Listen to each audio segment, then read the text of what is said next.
جہاں جہاں اللہ نے قسم کھائی ہے اور نہیں کے ساتھ قسم کھائی ہے تو وہاں پر مقصود یہ ہے کہ جو خیال باطل جی کفار و مشرکین کے ذہن میں چل رہا ہوتا ہے اس کی تردید مقصود ہوتی ہے، کہ جو کچھ تم سمجھ رہے ہو محمد صلی اللہ علیہ وسلم کے بارے میں یا آخرت کے بارے میں، یا یہ سوچ رہے ہو کہ تمہاری کرتوتوں کا عذاب تمہیں نہیں ملے گا، یہ تمہارا خیال بالکل باطل ہے۔ اس لیے ڈائریکٹ اللہ نے کہہ دیا لا، نہیں، اقسم بہذا البلد، اور بات یہاں سے شروع کیے۔ مولانا مکہ میں نازل شدہ سورہ ہے جی، اور مکہ میں اس وقت جو دو نظریات زندگی دیکھنے میں آتے تھے، ایک تو مشرکین مکہ والا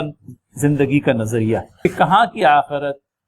کہاں جسموں کے سڑنے اور گلنے کے بعد میں، موت کے بعد میں دوبارہ اٹھانے جانے والی بات، یہ تو یوں تھا کہ وہ کہتے تھے یہ اساطیر الاولین ہے، یہ گزرے ہوئے زمانے کا فسانہ ہے، ہمیں کیا ہے، کہاں کا ہمیں دوبارہ اٹھنا ہے، کہاں ہمیں کوئی جواب دہی کرنی ہے، کھاؤ پیو کہ عالم دوبارہ نیست۔ یہ جو فلسفہ حیات ہے یہ مشرکین مکہ کا فلسفہ حیات اور آج کے بھی منکرین کا کم و بیش یہی فلسفہ حیات ہے۔ اور اس کے مقابلے میں اللہ تعالیٰ کے نبی صلی اللہ علیہ وسلم نے جو نظریہ حیات پیش کیا وہ احساس ذمہ داری سے بھرپور تھا، اور بنی نوع انسان کو بجا طور پر یہ باور کرایا گیا کہ دنیا کی زندگی ہی سب کچھ نہیں ہے، بلکہ دنیا تمہارے لیے گویا کہ ایک کھیتی کی مثال ہے، جو کچھ یہاں بوؤں گے وہاں کاٹوں گے،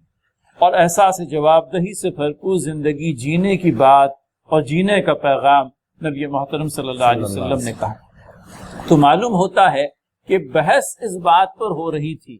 کہ بعض بعد الموت ہونا بھی ہے یا نہیں، آخرت کی زندگی پیش آنی بھی ہے یا نہیں، اور ان چیزوں کی جب وہ یوں کہہ لیجئے کہ اس کا انکار کرتے تھے، اللہ تعالیٰ نے لفظ لا کر وہاں پر ان کے خیالات کی تردید کر دی کہ ایسا نہیں ہے، بلکہ بعض بعد الموت اپنے آپ میں یقینی ہے، اور آخرت کی پیشی کا تمہارا انکار در حقیقت تمہاری ضد پر، تمہاری ہٹ دھرمی پر، تمہاری لا علمی پر قیاس کیا جائے گا، اس کے علاوہ اور کچھ نہیں۔